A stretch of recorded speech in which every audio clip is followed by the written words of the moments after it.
The Boss Husband. Credit to the author.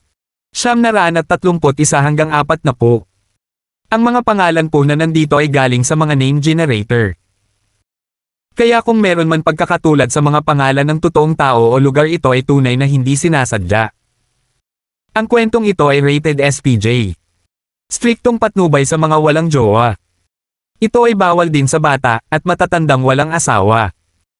Bagamat marami siyang tanong, pinananatili ni Justin ang kanyang katahimikan dahil ayaw niyang makita bilang isang kontrabida. Nang magsimula na ang pagkain, iniabot ni Rebecca ang bote ng huwa daw kay Marian at hiniling sa kanya na magbuhos ng baso para sa lahat ng dumalo. Nagulat si Marian dito, ngunit mabilis na sumunod nang maalala niya ang kanyang kasalukuyang posisyon. Hindi ito isang bagay na nakasanayan niya ngayon. Napangiti si Justin.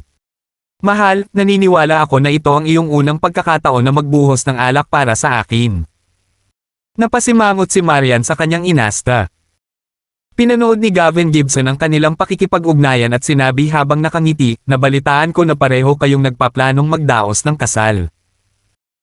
Si Justin, naabala sa pagpunta sa bayan gamit ang drumstick, ay tumangala at sumagot, "Matanda, gumastos ako ng maraming pera sa kasal na ito.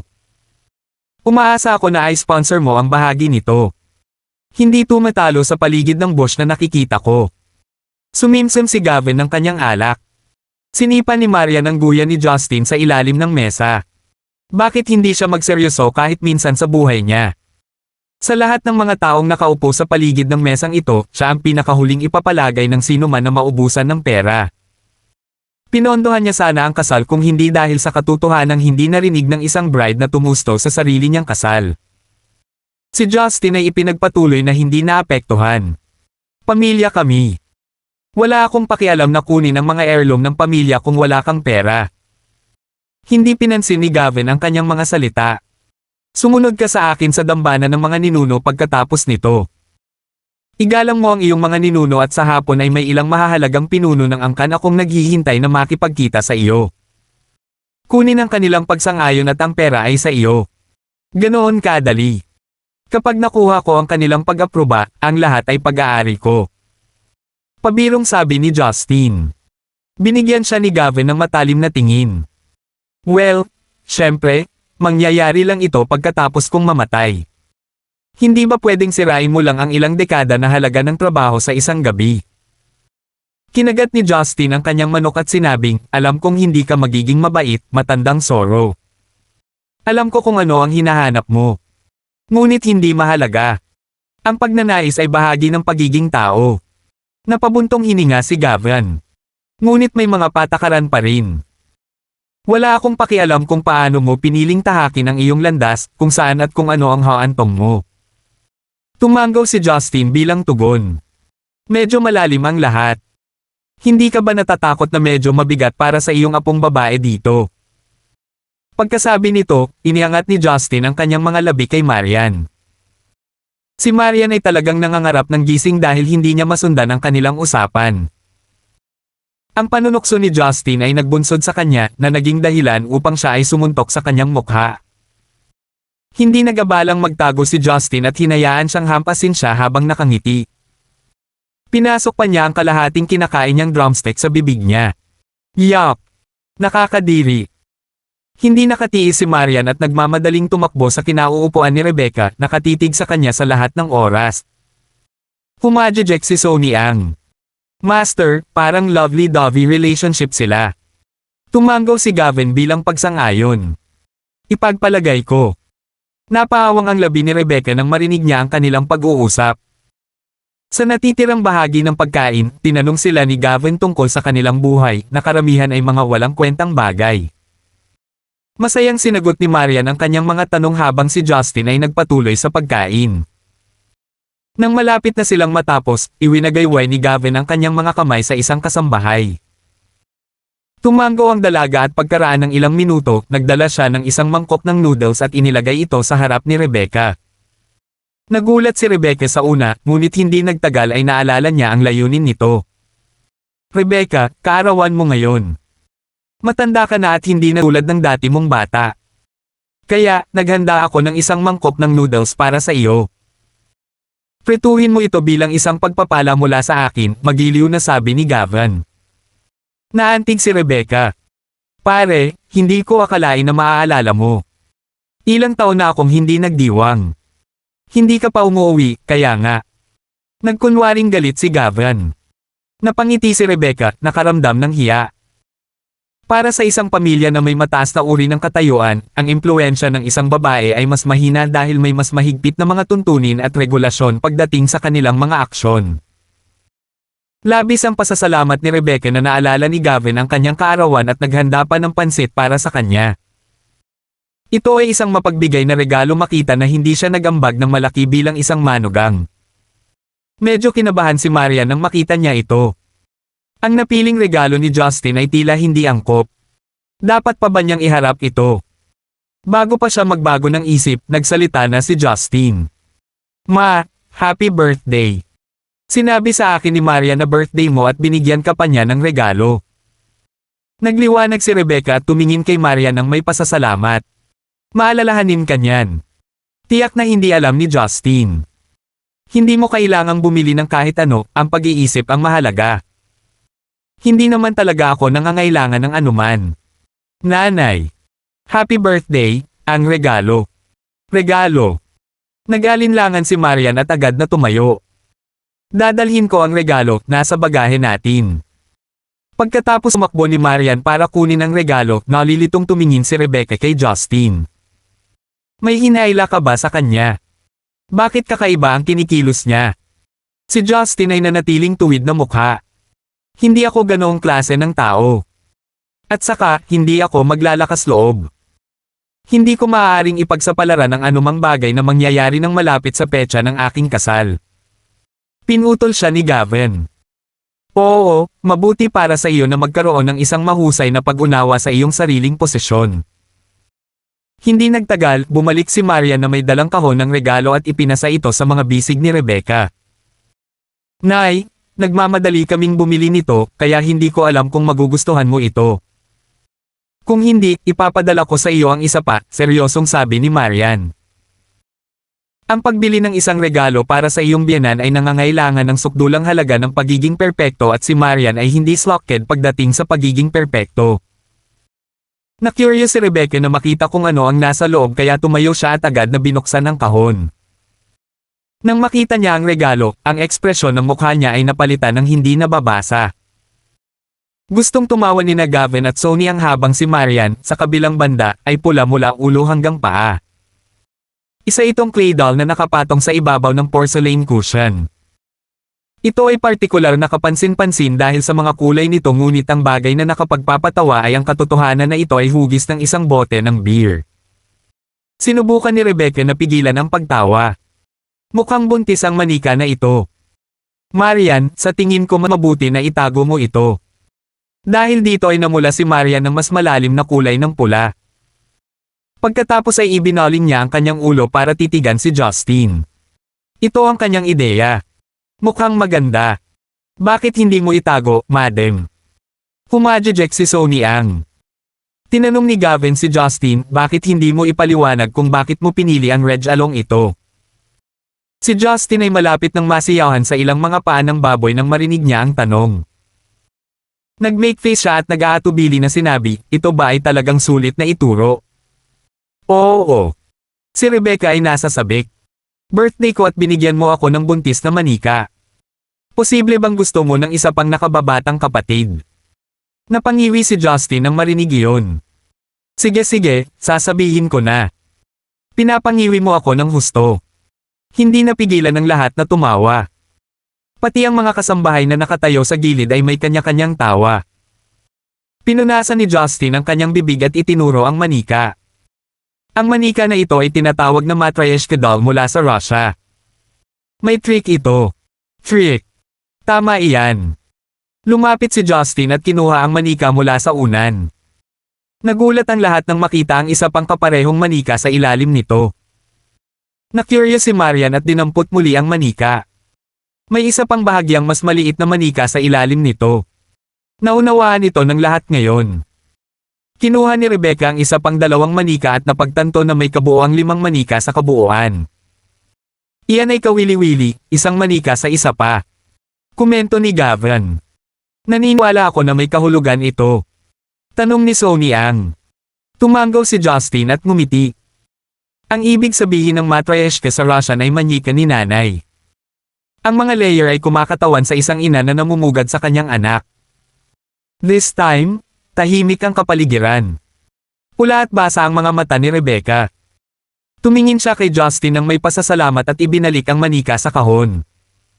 Sige, itatago ko ang regalo. Pero huwag mo na akong bilhan ng ganito. Maiiyak ako. Kinawian ni Rebecca. Nakahinga si Maria nang makita ang kinalabasan. Pinandilatan niya si Justin dahil sa pagtatago ng katotohanan sa kanya kahit na alam niya ang kahulugan sa likod ng manika. Maaaring ito ang kanilang unang pagkain na magkasama bilang isang buong pamilya, ngunit ang mga bagay ay naging maayos pa. Pagkatapos kumain, dinala ni Rebecca si Marian sa kanyang silid na may pahiwatig na ngiti. Samantalang si Justin ay sumunod kay Gavin sa ancestral shrine upang magbigay galang. Wala naman talaga pero medyo nakakahiya na may makakita sa kanya na nakayuko ang ulo. Nang makalabas sila ng dambana, lumapit si Sony Ang sa kanila at sinabing, Guro, nasa bulwagan na ang mga pinuno ng clan at naghihintay na makilala si Young Master Justin. Oo, nasa oras na sila. Ngumiti si Gavin. Pero, bahagyang nag-aalala si Sony Ang. Nandito rin ang ibang neutral clans. Kasama ng opposition natin. Pinaikit ni Gavin ang kanyang mga mata at ngumuso. Ganun ba? Pagkatapos sabihin iyon, humarap si Gavin kay Justin. Madali akong mapagod kaya matutulog na ako. Alagaan mo sila ha. Nararamdaman ni Justin na may masamang mangyayari base sa sinabi ni Sony Ang. May isang tao dito para sa gulo. Ngunit hindi tulad ni Justin na takot sa gulo. Nagtanong siya ng walang pag-aalinlangan, paano kung may namatay? Tumawa si Gavin at kuminang ang kanyang mga mata. Ang mga tao ay namamatay araw-araw. Ang totoong $1,000,000 na tanong ay, sino ang namatay? I see. Pinitik ni Justin ang kanyang mga daliri at tumango, Granny yan, lead the way. 732. Bumaba sa negosyo. Ang bulwagan ay puno ng mga taong naghihintay sa pagdating ni Justin. Lahat sila ay may iba't ibang ekspresyon sa mukha habang binabati ang isa't isa. Sa panlabas, maaaring sila ay medyo palakaibigan. Ngunit sa ilalim ng mga plastik ng ngiti at mainit na pakikipagkamay ay ibang-iba ang mga iniisip. Kanya-kanya silang kumuha ng kani-kanilang upuan at sinimulan na silang pagsilbihan ng mga kasambahay. Ang kaliwang bahagi ng bulwagan ay inookupahan ng mga pinuno ng angkan, pampolitika at militar, samantalang ang kanang bahagi ng bulwagan ay inookupahan ng mga neutral sa angkan ng Gibson. Kabilang sa mga tao sa kanan ay ang mga kinatawan ng iba pang mga angkan at mga pinuno ng militar na hindi nasa ilalim ng utos ng angkan ng Gibson. Ang kanilang mga katulong at gwardya ay nakatayo sa likuran nila na may stoic na ekspresyon. Casual silang nag-uusap para gumaan ang kapaligiran habang hinihintay nila ang pagdating ni Justin. Vice Minister Brown. Ang iyong pagdalo ay hindi inaasahan. Dapat mong talagang pahalagahan ang Young Master. Humalaklak ang isang chubby na kalbo. Nasa tapat niya ang isang payat at matangkad na sundalo, ang Vice-Ministro ng Ministry ng Depensa, si Brandon Brown. Hinaipan niya ang kanyang tsaa at tumingin sa lalaki na may peking ngiti. Siya ang apo ni Master Gibson. Siya ang naging highlight ng ilang mga kwento kamakailan. Inaasahan kong makilala siya. Naku, Vice Minister Brown, narinig ko mula sa iba na ang negosyanteng nahuli ng Ministry of Defense ay talagang nahuli ng Young Master. Tanong ng isang may balbas na lalaki. Tumango si Brandon. Tama. Nandito ako para ipahayag ang aking pasasalamat. I suppose so. Nabalitaan ko rin na isa siya sa biyenan ng Young Master. Ngumisi ang lalaki. Nagsimulang magtanong ang mga tao sa kanilang sarili. Isa sa kanyang biyenan. Paano? Ang balbas na lalaki ay walang pakialam na sumagot, hindi mo ba narinig? Narinig ko ang mga kwento na mayroon siyang sapat na mga manliligaw upang bumuo ng isang koponan ng football. Karamihan sa kanila ay nakakaalam nito ngunit natatawa pa rin. Mukhang iba talaga siya kay Commander Parley. Sa palagay ko ay inaasahan na siyang makita dahil siya ay nawala ng higit sa 20 taon. Nagtataka ako kung ano ang iniisip ni Master Gibson tungkol dito na ang angkan ng Gibson ay may isang kahanga-hangang inapo. Ang mga hindi bahagi ng Gibson clan ay tumawa kasama ang mga pinuno ng militar na kalaban ng Gibson clan. Samantalang ang mga pinuno ng angkan ay madilim ang mukha, kabilang si Brandon, ang vice-ministro ng Ministry ng Depensa. Sa oras na ito, may ilang katulong ang lumapit sa kanila. Nagdala sila ng mga kagamitan sa camera at mga tripod stand na nakaposisyon sa pintuan. Tumayo ang kalbong lalaki para sumigaw, "Anong ginagawa mo? Sino ang nagbigay sa iyo ng permiso na kunan kami?" Awkward na sumagot ang mga katulong, "Minister Justin, inutusan tayo ng ating young master." Kumunat ang noo ng kalbong lalaki. "Young master? You mean Justin? Nasaan siya? Bakit hindi pa siya lumabas?" Sa mga oras na ito, isang tamad na boses ang umalangaw-ngaw mula sa likod ng bulwagan. Hindi mo pa ako nakilala at namamatay ka na makita mo ako. May aparador ka pa bang nilalabasan?" Lumakad pasulong si Justin na may malaking inosenteng ngiti sa kanyang mukha, sinamahan ni Sonny Ang.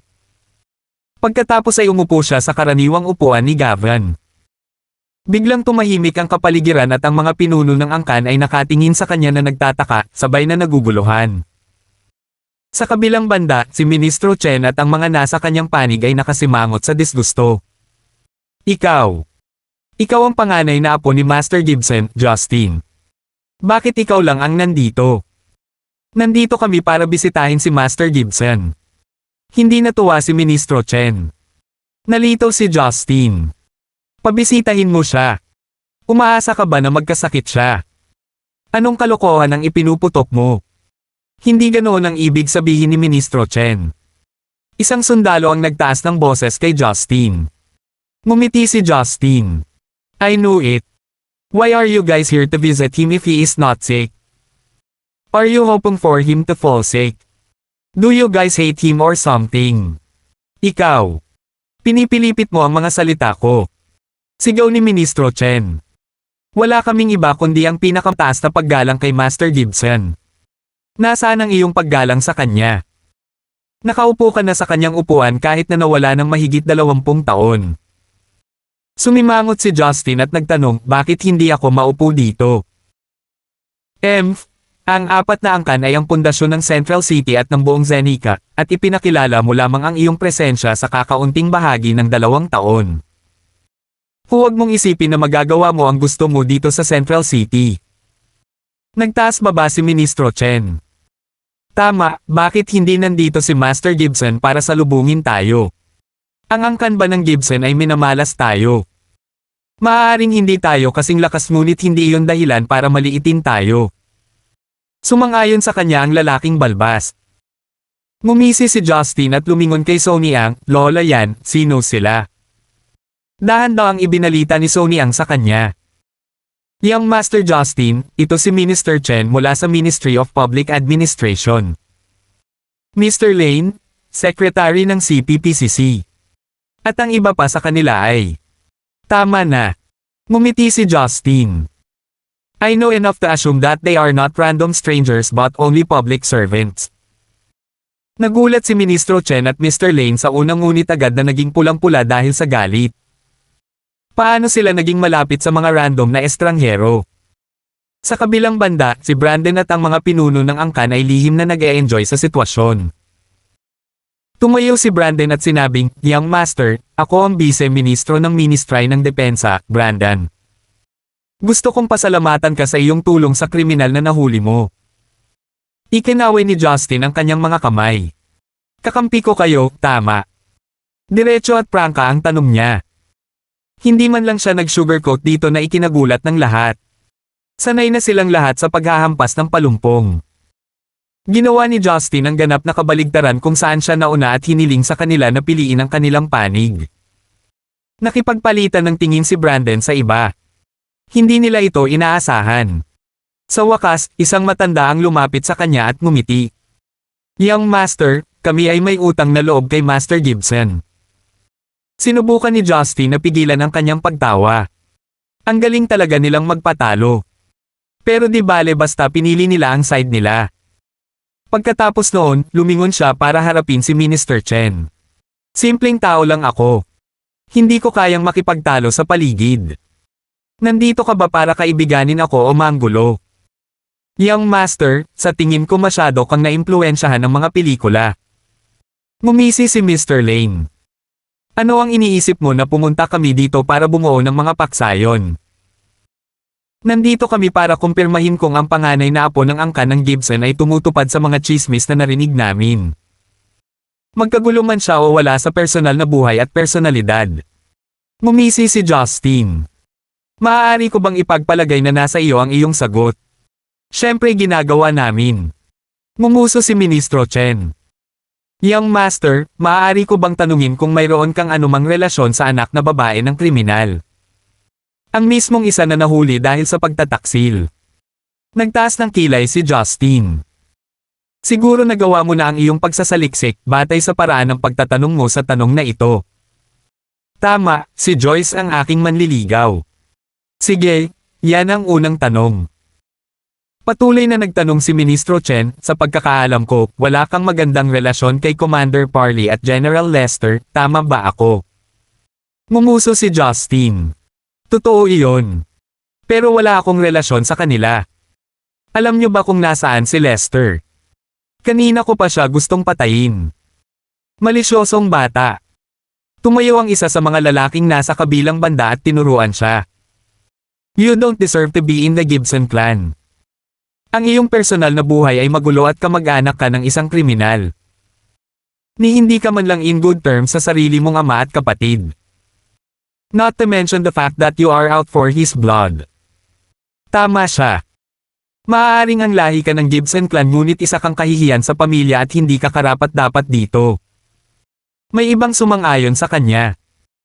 Sinabi ni Mr. Lane, sa palagay ko kailangan nating imbitahan si Master Gibson palabas. Lubos akong naniniwala na siya ay ipinadala ng ibang mga bansa upang sirain ang Zeneca. Hindi natin maaaring ibigay sa kanya ang Gibson clan. Sumang-ayon silang lahat sa kanya at patuloy na kinundena si Justin. Ang mga nasa panig ni Justin ay naawa sa kanya. Hindi dapat ganito. Bagamat normal para sa isang miyembro ng clan na magkaroon ng higit sa isang manligaw o maging kaaway sa kanilang mga kapatid, ang pag-amin nito sa publiko ay medyo bawal. Ang anumang kasawiang nangyari ay hindi madaling maaayos dahil ito ay labanan ng politika, kapangyarihan, at katanyagan. Maaaring may mahusay na kakayahan si Justin ngunit hindi ito nangangahulugan na siya ay magiging isang mahusay na pinuno ng clan. Pinanood sila ni Justin na nagsasalita ng may kalmadong ekspresyon. Hinintay niyang mamula ang mukha nila bago siya kumilos. Kinapa ni Justin ang kanyang mga tainga at ngumisi, tapos na ba kayong mag-usap? Ang mga taong dumalo ay walang ideya kung ano ang pinaplano ni Justin. Kung tapos ka na, magnegosyo na tayo. Napangiti si Justin at naglakad patungo kay Ministro Chen na pinakamalapit sa kanya. 933. Ano? Sasalakayin mo ba ako? Hinimas ni Ministro Chen ang kanyang dibdib at ngumuso sa pang-aalipusta. Young Master, baka nasa mansyon tayo ng Gibson clan pero nasa Central City pa rin tayo. Oh, ganun ba? Hindi nabigla si Justin dito. Iniangat ni Ministro Chen ang kanyang ulo. Sa Central City, mayroon tayong sariling hanay ng mga alituntunin na dapat mong sundin. Kahit nakabilang ka sa 4 na angkan, kailangan mo pa ring isipin ang iyong mga aksyon. Alam ko ang iyong mga kakayahan. Ngunit kung maglakas loob kang saktan ako, lumalabag ka sa batas. Maaaring malakas ka, maaari mo bang hamanin ang isang buong bansa ng direkta? Papayagan ba ito ni Master Gibson? Mukhang naintindihan siya ni Justin. Kapag inilagay mo ito ng ganoon, ito ay may katuturan. Paano na? Natatakot ka na ba? Ngumisi si Ministro Chen. Isa ka lang walang galang na bata. Nandito kami para makilala si Master Gibson, kaya bakit hindi ka tumabi? Hindi pa final ang pagbabalik mo sa Gibson clan. Hindi kami papayag na ang isang tulad mo ay magmana ng clan. Ang magkasalungat na bahagi ay tumango at tumingin kay Justin na may mapanuksong ngiti. Napangiti si Justin. May asawa ka na ba? May mga anak ka ba? Biglang tanong ni Justin. Si Ministro Chen ay interesadong malaman kung saan patungo ang kanyang linya ng pagtatanong. Bakit mo tinatanong sa akin ito? Oo, kung gagawin mo, huhulihin ko sila at dadalhin dito. Pagkatapos ay papatayin ko sila sa harap mo. Ngumisi si Justin. Natahimik ang karamihan at tinitigan nila si Justin. Ngumiti si Sony ang sa kanyang mga mata at tumingin mula sa likuran. Anong klaseng biro ito? Tinatakot mo ba ako? Hindi ako. Ibinuka ni Justin ang kanyang mga kamay at nagkunwaring inosente. Plano kong patayin ang mga miyembro ng iyong pamilya sa harap mo at pagkatapos ay patayin ka kapag natapos na ang lahat. Mabuti sa iyo. Galit na galit si Ministro Chen sa kanyang mga sinasabi. Wala akong oras makipaglaro sa iyo. Hindi ako isang 3 taong gulang na bata na.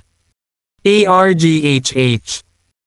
Napasigaw siya sa matinding paghihirap bago niya natapos ang kanyang pangungusap. Sa takot ng lahat, sinipa ni Justin ang isa sa kanyang mga binti. Bumagsak siya sa lupa at hinawakan ang kanyang paa. Halos himatayin si Ministro Chen sa sakit ngunit pinipigilan siya ng kanyang adrenaline. Tinapakan ni Justin ang kanyang ulo. Siya ay pawis na pawis at ang kanyang mukha ay nagsimulang kumikinang na may langis na naging sanhi ng alikabok na damaykit dito. Hindi ako nagbibiro. Lalo na sa mga kalaban ko, tiningnan siya ni Justin at malamig na sinabi. Minister. Bulalas ng kanyang mga gwardya at sumugod para salakayin siya. Hindi man lang sila nilinga ni Justin at inihagis lang sa kanila ang katawan ni Minister Chen. Bang! Tumama sa kanila ang kanyang katawan at bumagsak sa 2 upo ang kahoy. Ang lahat ay isang gulo. Si Mr. Lane, na nakatayo sa harapan, ay nagtago na sa likod ng lahat at tumingin kay Justin habang nanginginig. Nagulat ang lahat dito. Walang umaasa na si Justin ay tuwirang aatake sa kanya ng walang babala. Ikaw. Alam mo ba kung ano ang ginagawa mo?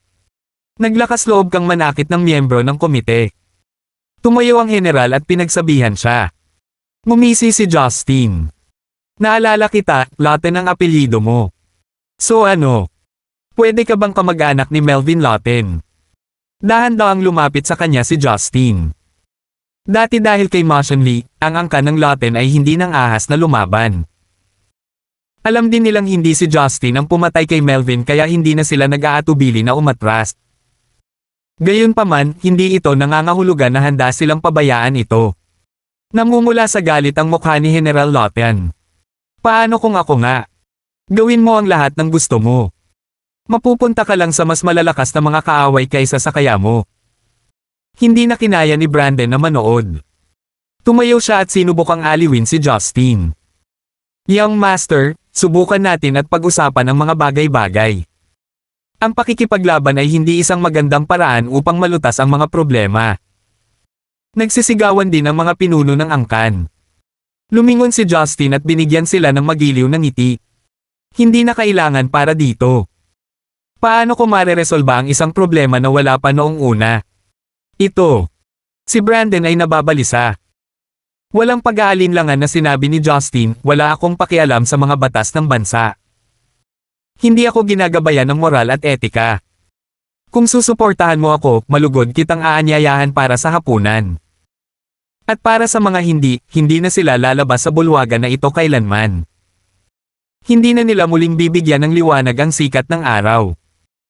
Ang kanilang mga pamilya ay mabubure sa pag-iral upang maiwasan ang anumang mga hindi pagkakaunawaan sa hinaharap. Sa pagsubok, mamamatay ba tayo para maisiguhin natin ang aking eksperimento?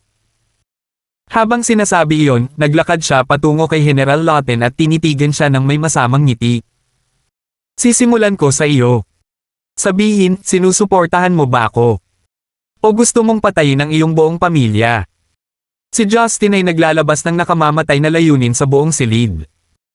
Ang ilan sa mga mahihinang lalaki ay nagsisimula ng mawalan ng lakas sa kanilang mga binti. Nabaluktot sa galit ang mukha ni General Lawton. Nanlaki ang mga mata niya habang sinisigawan si Justin. Huwag kang magabala sa pagbabante sa akin. Hindi ako natatakot sa iyo. Isa ka lang aso na pinulot nila sa kalye. Patuloy na mangarap kung sa tingin mo ay minana mo ang angkan ng Gibson. Hindi niya natapos ang kanyang pangungusap dahil nakahawak na si Justin sa kanyang lalamunan. Ga! Ubo! Nanlaki ang mga mata ni General Lawton sa takot. Hindi niya akalain na tutuperin ni Justin ang kanyang mga pangako ng totoo. Tinatanong ko lang kung sinusuportahan mo ako o gusto mong patayin ang pamilya mo. Stop spelling your nonsense. Crack! Sa isang bitik, nabali ang kanyang leeg at wala na siya ng tuluyan. Inihagis ni Justin ang kanyang katawan patungo sa mga gwardya na tila nawalan ng kaluluwa. Itago mo yan, pumapatay lang ako ng tao. Hindi mo maasahan na ako din ang bahala sa paglilinis. Ilang miyembro ng kalabang panig ang sumisigaw na may nakakatakot na maputlang mukha. Maging ang mga taga-suporta ay nawalan ng kakayahang magsalita saglit habang nakanganga ang kanilang mga bibig. Nakakamatay na mapatla ang mukha ni Ministro Chen habang nakahiga siya sa sahig. Wala sa mga gwardya ang gustong kumilos. Nagbabalanse sila sa isang thread gaya noon. Lumipat si Justin sa harap ni Mr. Lane. Napangiti siya nang makita kung gaano kitigas ang kanyang balbas na nanginginig. How about you? Sinusuportahan mo ba ako? Nanginginig na sinabi ni Mr. Lane na may humihiyaw na boses, ako. Siyempre sinusuportahan ko. Sinusuportahan ko ang Young Master. Tinapik ni Justin ang kanyang mga balikat bilang lunas. Sabihin mo ulit para sa camera. Hindi naintindihan ni Mr. Lane kung ano ang ibig sabihin doon. Itinuro ni Justin ang camera at sinabing, kailangan kitang kunin na nakikipagkamay sa akin at nangako ng iyong suporta. Kailangan kong panatilihin iyon bilang isang alaala para maalala kita ng malinaw. Maliban kung hindi ka sinsero. Si Mr. Lane ay napuno ng panghihinayang. Hindi niya inaasahan na may kamera na naglalaro. Hindi ito isang ordinaryong banta. Kung hinawakan niya ang kamay ni Justin at sinabing sinusuportahan niya si Justin, maniniwala ang lahat na talagang sinusuportahan niya si Justin. Bukod pa rito, sa isang mundo kung saan napaka-advance ng teknolohiya, ang video ay nasa kamay ng bawat maimpluwensyang pinuno bukas. Walang pagpipilian si Mr. Lane kundi ang ngumiti at sumunod. Naglakad siya papunta sa camera at kinamayan si Justin habang pinupuri siya. Gagawin ko ang lahat para gawin si Young Master Justin bilang susunod na tagapagmana ng Gibson clan. Ipinahayag din ni Justin ang kanyang pasasalamat sa kanya. Pagkatapos magsalita ni Mr. Lane, itinabi siya ni Justin at lumakad mula sa katabi. Tinanong niya ang parehong tanong, sinusuportahan mo ba ako? O gusto mo bang patayin ang iyong pamilya? Walang nangahas na suwayan siya. Dahil kahit hindi totoo ang kanilang intensyon, hindi nila ipagsapalaran ang pagkawala ng kanilang buhay dito mismo. Dapat nilang tiyakin na kahit na gusto ni Justin na bumalik sa Gibson clan, kailangan pa rin niyang sumunod sa mga patakaran. Hindi nila inaasahan na magiging ganito siya. Gulong-gulo na ang utak niya. Kung ikukumpara sa kanilang pagdurusa, inisip ni Brandon at ng iba pa na alam lang ni Justin kung paano kumilos ng padalos-dalos. Hindi nila akalain na kaya niyang kontrolin ang sitwasyon kahit na sobrang bayolente. Tumanggaw si Sony ang bilang pagsang-ayon. Nanlambot ang kanyang mga mata sa kaginhawahan at nagpasya siyang tahimik na umalis sa bulwagan. Ngunit bago pa man siya makalakad papunta sa likod bahay, sumimangot siya at biglang tumalikod sa main door, puno ng pag-aalala ang mga mata niya. May naramdaman din si Justin na kasama ng isang public servant. Mabilis niyang sinulyapan ang pinto bago ipinagpatuloy ang kanyang ginagawa. Maya-maya pa ay narinig na ang mga yabag mula sa labas ng pinto. Maaari nilang sabihin na isang malaking grupo ng mga tao ang naglalakad patungo sa bulwagan. Habang papalapit ang mga ito, lahat ng iba ay tumingin sa paligid at nagulat nang makita ang tanawin sa harap nila. Nag-alala ang mga taga-suporta ni Justin samantalang ang mga kalaban ay naging umaasa. Hindi pa taglagas at mainit pa ang hangin, kaya ang tropa ng mga sundalo ay nakasuot ng magaan na kasuotang pangmilitar. Nasa unahan ng grupo, si Parley. Dinala niya ang kanyang mga tropa at naglakad patungo sa bulwagan.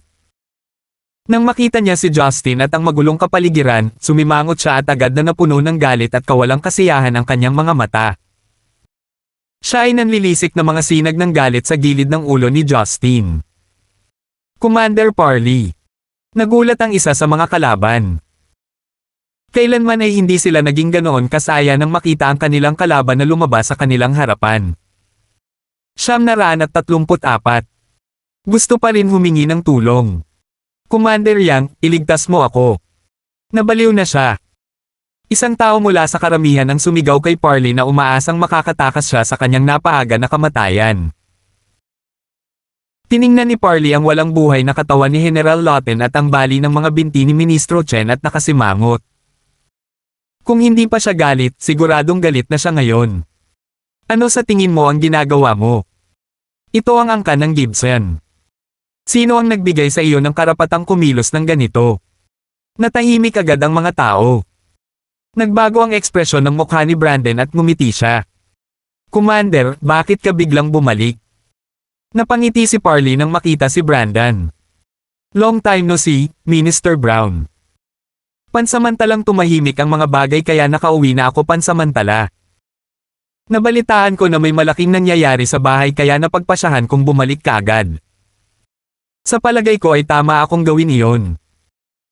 Tinapunan niya ng malamig na tingin si Justin matapos ang kanyang pangungusap. Commander, mangyaring huwag magmadali. Lahat ng nangyari dito ay may dahilan. Si Brandon ay nakatayo sa tabi ni Justin. Para sa kanya, ang mga neutral at magkasalungat na partido ay hamak. Mas marami silang pagkakatulad sa basura kaysa sa mga magsasaka. Para kay Justin na patayin sila dito mismo ay isang hindi inaasahang pangyayari ngunit pinahahalagahan ang lahat. Pagkatapos ng lahat, ito ay isang mas kaunting tao para sa kanya upang harapin. Kaya, syempre, ibinalik niya si Justin. Dahilan. Ngumisi si Parley. Sa tingin ng batang bastard na ito ay siya ang pinakadakila. Ano ang nagbibigay sa kanya ng kumpiyansa na maniwala na magmamana siya ng Gibson clan sa sandaling tumuntong siya sa silid na ito? Hindi pinansin ni Justin si Parley na parang pansamantalang nabingi. Patuloy siyang nakatayo sa harap ng kamera at nakipagkamay sa mga lalaking nasa harapan niya. Ngumisi siya at sinabi, "Sir, naniniwala ako na hindi ka pa nakakapagdesisyon." Ibinuko ng public servant ang kanyang bibig at tumingin kay Justin na may mga mata na puno ng takot. Iniwas niya ang kanyang tingin kay Parley at nahihiyang sinabi, "Commander Yang, nakikita mo." Si Parley ay lampas sa galit sa sitwasyon. "Bitawan mo si Ministro Jean. Ang lakas ng loob mong gawin ang mga kasuklam-suklam na gawain na ito sa loob ng mga pader na ito. Hindi ako mananagot sa aking mga aksyon kung patuloy kang kumilos ng ganito. Ang kapaligiran ay naging napakakapal na maaari mo itong hiwain ng kutsilyo." Nakatayo si Sonny Ang sa sulok habang umaasang nakatingin sa kanila. Biglang bumaha sa silid ang intensyong pumatay at nagsimulang busog pa sa hangin. Para bang nilalamon ng kadiliman si Justin. Malupit. Ngumisi siya. "Ibig mong sabihin ganito?" "Ah." Ang sigaw ay nagmula kay Ministro Jean na ngayon ay nasa mga kamay ni Justin. Nakita nila kung paano humigpit ang mga kamay ni Justin na naging dahilan upang mapilipit ang palad ni Ministro Jean sa lakas. Ito ay naging walang iba kundi isang tumpok ng walang kwentang laman. "How dare you, Minister Jean?" Namumula ang mga mata ni Parley. "Anong ginagawa mo?" Ngumisi si Justin at tumingin kay Minister Jean na may malamig na titig. "Hindi kita papatayin kung isusuko mo ang sarili mo sa akin. Kung susubukan mong humingi ng tulong sa lalaking iyon, babuliin ko ang leeg mo. Kung magsusumamo siya para sa iyo, babuliin ko pa rin ang leeg mo." Pagkatapos ay ibinaba niya si Minister Jean at sinabi sa iba pang bahagi ng silid, "Ganon din sa inyong iba. Samahan mo ako o harapin ang mga kahihinatnan." Dahil sa sobrang pressure ay nahihirapan silang huminga. Pati ang mga tropa ni Parley ay nanginig sa loob. Tulad ng para sa mga retiradong sundalo ng angkan ng Gibson, sila ay puno ng paghanga na may bahagyang takot at pagkabigla. Naramdaman lang nila ang ganitong uri ng pressure mula kay Gavin noon. Hindi pa nila nakitang si Parley o Lester ay nagsagawa ng ganitong uri ng pangangibabaw. No wonder pinayagan siya ni Marshall na bumalik. Napagtanto nila na ang lahat ng ito ay upang matiyak na si Justin ang susunod na master ng Gibson clan. Bagamat tila payapa ang mga bagay, sa ngayon, ang digmaan ay nagaganap sa mga hangganan ng Zeneca araw-araw. Ang media ay oblivious kaya ang mga tao ay ganoon din. Sila ay walang pakialam sa buhay ng mga ministrong ito na ang alam lamang ay ang kanilang sarili. Sa katunayan, ang kanilang pagkamatay ay nangangahulugan ng mas kaunting mga tiwaling tao na nagnanakaw sa bansa. Kaya naman, talagang hinangaan nila kung gaano katapang si Justin at ang paraan ng pagtapos niya sa kanila. Huminga si Parley at kumuha ng bill mula sa kanyang kawal. Itinutok niya ito kay Justin. Huwag kayong magpanik sa lahat. Hayaan mo akong hawakan ang sitwasyon. Ikaw bastard. Umalis ka dito. Ngumuso si Justin. Isang baril. Mga bala. At bakit sa tingin mo ay gagana ito sa pagkakataong ito, Hanem? Pagkasabi noon ay itinaas niya ang kanyang tuhod at bumangga ito sa isang katawan. Crack! Umalangaw-ngaw sa buong bulwagan ang tunog ng mga bitek ng buto. Bumagsak ang katawan ni Ministro Jean at pumulupot sa malapital na posisyon. Paf! Umubo siya ng dugo at namatay na hindi alam kung ano ang tumama sa kanya. Ang kanyang mga organo ay lampas na sa pinsala na kahit isang Diyos ay hindi makapagligtas sa kanya ngayon. Sinipa ni Justin ang katawan sa katulong ni Ministro Jean. Nasabi ko na noon at uulitin ko. Ayokong makarinig ng oposisyon. Siya ang unang nagdusa ng mga kahihinatnan. Siya ba ang huli? Lahat ay nakaramdam ng lamig sa kanilang mga gulugod. Nadama ng mga sumasalungat kay Justin na para silang mga kordero para sa pagpatay. Bawat hininga nila ay maaaring ang kanilang huling. Nakatayo si Parley na nagyelo sa parehong lugar na may hawak na baril. Wala siyang magawa para i-defuse ang sitwasyon. Alam na alam niyang walang silbi ang mga bala laban sa halimaw na nasa harapan niya. Sinubukan niya ito at nabigo noon. Hindi pinansin ni Justin ang baril at nagtanong na may masamang ngiti, sino ang susunod na maglalakad sa pintuan ng impyerno. Pasulong ngayon. Kung hindi, pumila at makipagkamay sa akin. Sa sandaling natapos niya ang kanyang pangungusap, lahat sila ay sumugod sa harap at sabik na ngumiti sa kanya. Pinahawak siya ni Even Minister Chen sa kanyang assistant para makalipat siya sa tabi ni Justin. Young Master, buo kaming sumusuporta sa iyo bilang tagapagmana ng Gibson Clan. Tama. Susuportahan ka ng Lane Clan ng 100%. Nagmamakaawa si Mr. Lane. Kailangan ng Zenica ang isang taong kasing tapang at makapangyarihang tulad mo. Si Master Gibson ay talagang pumili ng isang mabuting tagapagmana. Young Master, ang ganda talaga ng anak ko. Gusto mo ba ng pagpapakilala? Ang dramatikong pagbabago ng mga kaganapan ay nagpatawa kay Brandon at sa iba pang mga taga-suporta. Maliban sa damdamin ng pagdurog sa mga kalaban, talagang tinanggap din nila ang desisyon ni Gavin. Si Parley ay nakatayo sa may pintuan na may mabigat na ekspresyon. Isa iyon sa kalituhan at pagkabalisa. Hindi siya naglakas loob na maniwala sa kanyang nakikita. Napaka-joke ng presensya niya. Nagmamadali siyang umuwi sa pag-asang mapigil ang anumang kabaliwan na mangyari, ngunit walang nagseryoso sa kanya. Maging ang mga sumalungat sa Gibson Clan ay naging mga taga-suporta na ni Justin. At nangyari ang lahat sa unang araw niya pabalik sa Central City. Ilan sa mga sumasalungat sa kanya noon ay mula sa angkan ng Zheng, mga estudyante ni Zheng Mao, mga kamag-anak ng angkan ng Loten at ang mga mula sa angkan ng Ning. Nandito sila para manggulo kay Justin dahil sa mga nakaraang pangyayari. Ngunit ngayon, at sila ay humihingi ng awa sa kanya, kumakaway ang kanilang mga buntot na parang aso upang pasayahin siya. Hindi makayanan ni Parley na panoorin silang kumilos sa harap ng kamera na parang isang grupo ng mga clown. Lumipat siya sa kabila ng silid at tumayo sa harap ni Sonny Ang na nakatayo sa sulok. Tita Yan, gusto kong makilala si tatay. Nadama ni Parley na kailangan niyang baguhin ang isip ni Gavin. Bagamat alam ni Sonny Ang na darating ito, pinangunahan pa rin niya ang daan. Sumama ka sa akin, Commander. Si Justin ay abala sa pakikipagkamay sa mga taong walang gulugod nang umalis si Parley kasama si Sonny Ang. Mabilis siyang sumulyap bago ipagpatuloy ang kanyang pelikula. 935. Sa gitna ng lahat ng nangyayari sa bulwagan, si Marian ay gumugol ng ilang oras kasama ang kanyang biyenan sa silid ni Rebecca. Bagamat nakabahagi si Rebecca sa isang silid kasama si Parley, mayroon pa rin silang magkakahiwalay na silid.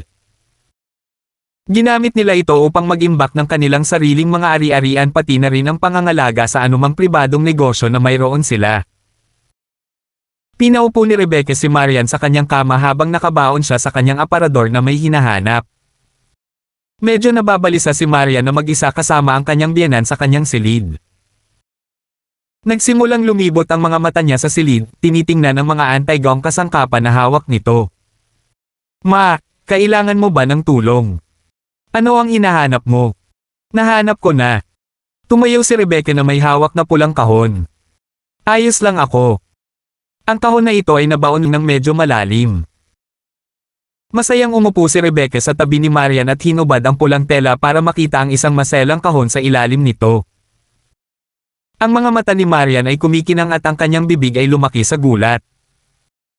Sa kahon sa ibabaw ng isang cushion ng Katanji tanging silver silk, ay isang jade bangle na nakatawag sa kanyang atensyon. Ito ay parang jadeite ngunit tila mas transparent kaysa sa normal na jadeite. Napaka-berde nito kaya naisip ni Marian na may bumubuhos na berdeng likido dito. Ang pinakakapansin-pansing bahagi ay ang dalawang phoenix na inukit sa bangle. Ang kanilang mga buntot ay magkakaugnay sa isa't isa at sa bangle. Napakabuhay nito hanggang sa puntong tila lumilipad palabas ng bangle. Ano sa palagay mo? I bet na bighani ka kaagad sa sandaling nakita mo ito. Ngumiti si Rebecca ng may kasiyahan. Napamulat si Marian at namula. Hindi siya nakatiis at napakagat siya sa labi habang tumatango bilang pagsang-ayon. Paano nagawang labanan ng sinumang normal na babae ang napakagandang pirasong tulad nito? Walang dapat ikahiya. Dati akong naging katulad mo. Napabuntong hininga si Rebecca habang inaalala. Ay! Oo! Pinaikot-ikot ni Rebecca ang bangle gamit ang kanyang mga daliri. Ang bangle na ito ay tinatawag na Feng Ziyang bangle. Ito ay ginawa mula sa pinakamahal na emerald green jade. Ang pinakamatandang manugang na babae ng Gibson clan ay may karangalan na panatilihin ito sa kanilang pangangalaga. Ito ay sumisimbolo sa pagkakakilanlan ng asawa ng pinuno ng angkan. 20 taon na ang nakalilipas, noong una akong pumasok sa clan, ang aking biyenan ay may ipinasa na bangle na ito sa akin. Isinusuot ng may-ari nito hanggang sa ipanganak ang kanilang unang anak na ito ay sinasabing isang biyaya. Sa sandaling naunawaan ni Marian ang nais niyang sabihin, ang kanyang mga mata ay napuno na ng kahihiyan at pagtataka. Nanay, ikaw ba? Oo, tama. Ipinapasa ko ito sa iyo. Tumawa si Rebecca at inilabas ang bangle mula sa kahon. Marahan niyang hinawakan ang kamay ni Marian at itinulak ito sa kanyang palso. Naramdaman lang ni Marian ang lamig ng bangle nang dumampi ito sa kanyang balat. Nabalitaan ko sa lola mo na ang bangle na ito ay ipinasa sa maraming henerasyon. Ito ay may taglay na mga espesyal na kakayahan na hindi ko masyadong pinag-aralan. Ngunit ang alam ko ay makakatulong ito sa pagpapagaling. Hindi ko na ito isinusuot mula nang ipanganak ko si Lester dahil ito ay napakahalaga at mahal. Tumanggaw si Maria na may pag-unawa. Batay sa kanyang katayuan sa pananalapi, maaari siyang bumili ng anumang piraso ng alahas na gusto niya. Ngunit gayunpaman, walang maihahambing sa isang pamana ng pamilya na may kasaysayan sa likod nito.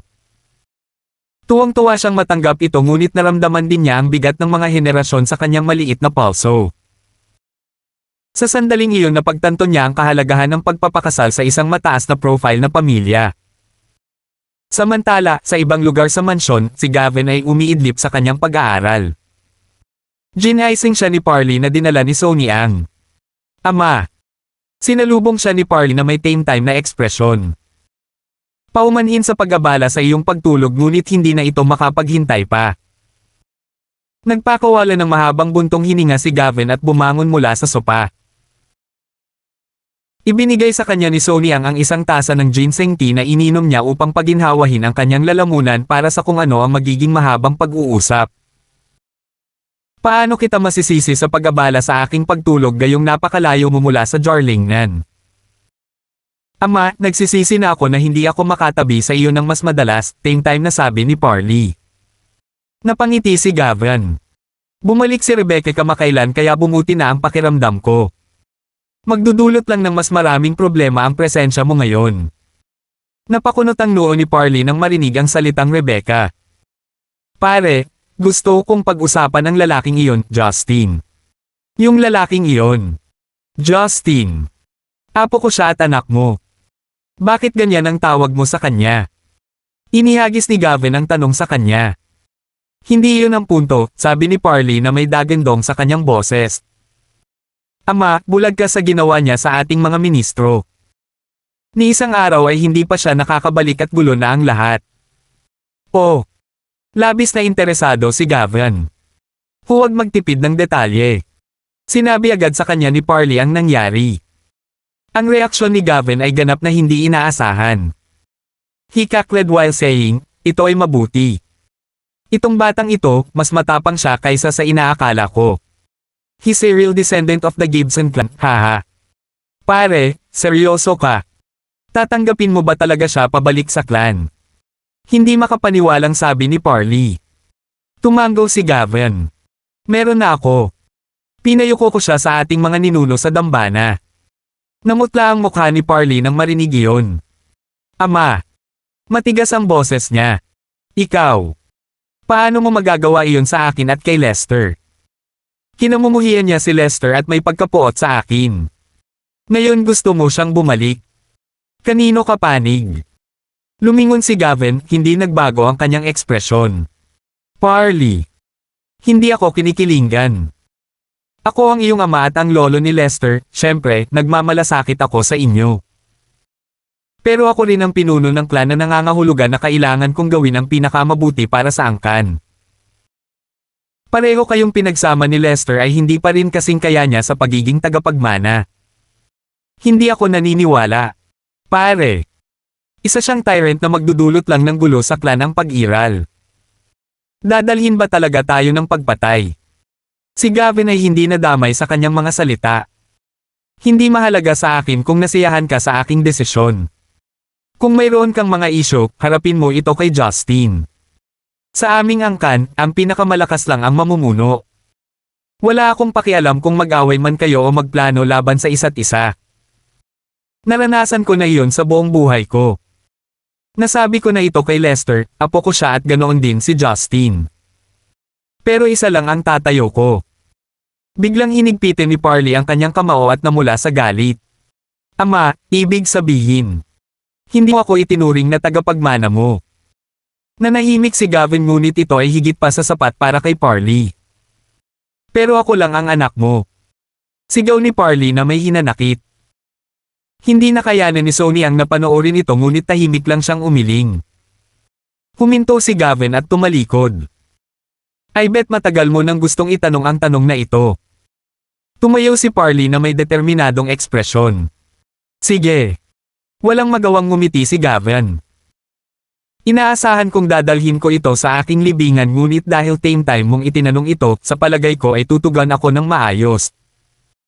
Pagkasabi nito, sinenyasan niya si Parley papunta sa sulok ng silid. May painting sa dingding. Isang pagpipinta ng isang ilog, bundok at mga bangka. Ang pinaka-napansin ay ang pirma sa kanang sulok sa ibaba na nagpapahiwatig na ito ay isang antigo. Malungkot at kalituhan ang nakasulat sa buong mukha ni Parley habang nakatitig sa painting, naghihintay na magpatuloy si Gavin. 936. Pagpinta. Parley, sabihin mo sa akin, ano ang tingin mo sa painting na ito? Tanong ni Gavin. Hindi alam ni Parley kung saan siya humahantong dito ngunit sinuri niya ang pagpipinta kahit na ano. Ang mga brushstroke ay magana nagbibigay ito ng isang partikular na estilo at atensyon sa detalye. Kung isasalang-alang ang mga kulay at lagda dito, ito ay ipininta sa paligid ng Song at Ming Dynasty. Ito ay isang magandang pagpipinta. Sinuri ni Parley at nagbigay ng kanyang opinyon. Ngumiti si Gavin. Mabuti. Nag-aral ka ng mabuti para makapag-analyze ng marami. Gusto mong palawakin ko ang aking pananaw, sabi ni Parley na may same time na ekspresyon. Tumango si Gavin. Oo, lagi kang masunuri na bata at ipinagmamalaki ko iyon. Inakala ni Parley na hindi tumutugma ang kanyang tono sa mga salitang kasama nito ngunit nanatiling tahimik. Nakikita mo ba ang mangingisda sa bangka? Tanong muli ni Gavin. Tumingin si Parley sa mga mangingisda. Itong mangingisda. May kahalagahan ba sa likod ng mangingisda? Sinuri muli ni Gavin, hindi pinansin ang kanyang tanong. Kilala mo ba kung sino ang mangingisda? Sumimangot si Parley at nag-isip. Pinag-isipan niya ito ng mabuti ngunit na blanko. Pare, natatakot akong hindi ko masagot ang tanong. Ikaw, walang pakialam na sabi ni Gavin. Ako. Hindi makapaniwala si Parley sa kanyang narinig. Tumanggaw si Gavin at bumantong hininga. Parley, alam mo ba na ito ay isang peking pagpipinta? Mayroon akong isang kaibigan na ginagaya ito para sa akin maraming taon na ang nakalilipas. Nanlaki ang mga mata ni Parley. Pero, ngayon mo lang sinabi. Sabi ko tumpak ang iyong pagsusuri. Hindi ko sinabing tama ito. Ngumiti si Gavin. Nagulat si Parley. Hindi talaga kinumpirma ni Gavin kung ito ay totoo.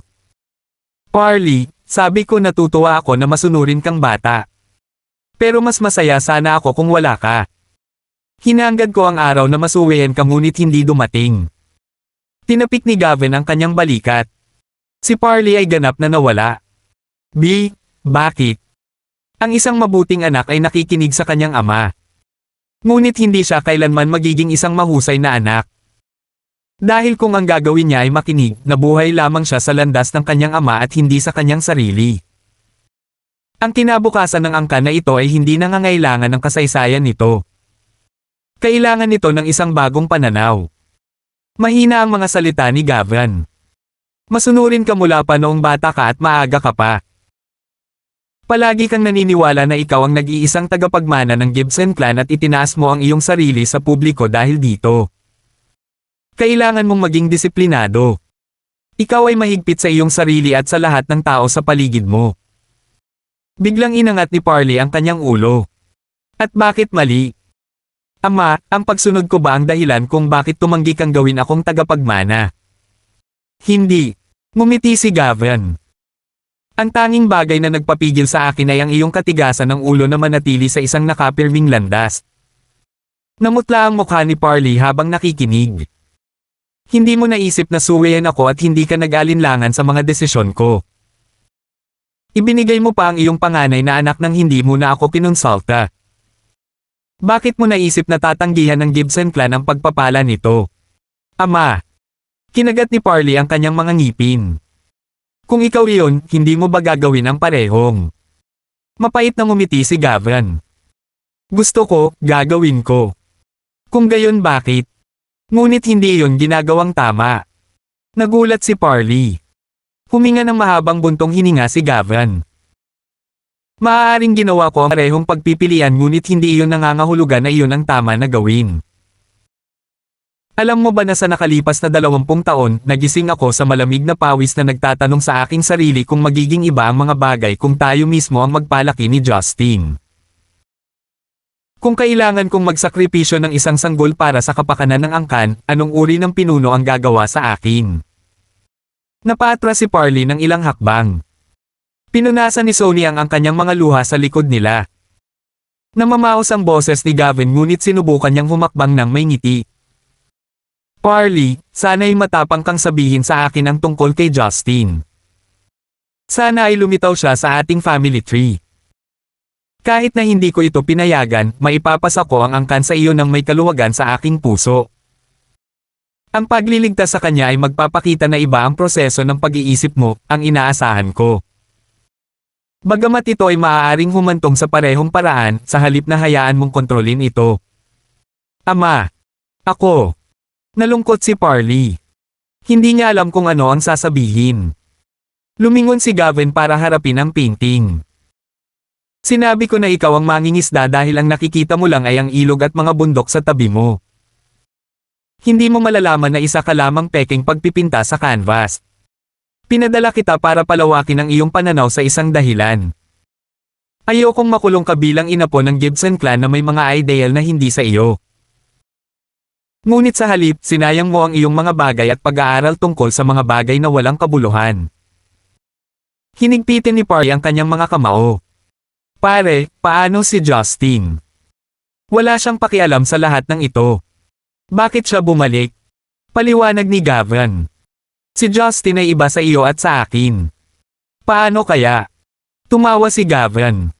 Sa kanya, walang mga patakaran sa mundo. Ang mundo ang kanyang palaruan. Pinapatay niya ang kanyang mga kaaway at pinananatili ang mga pinili niya sa kanyang tabi.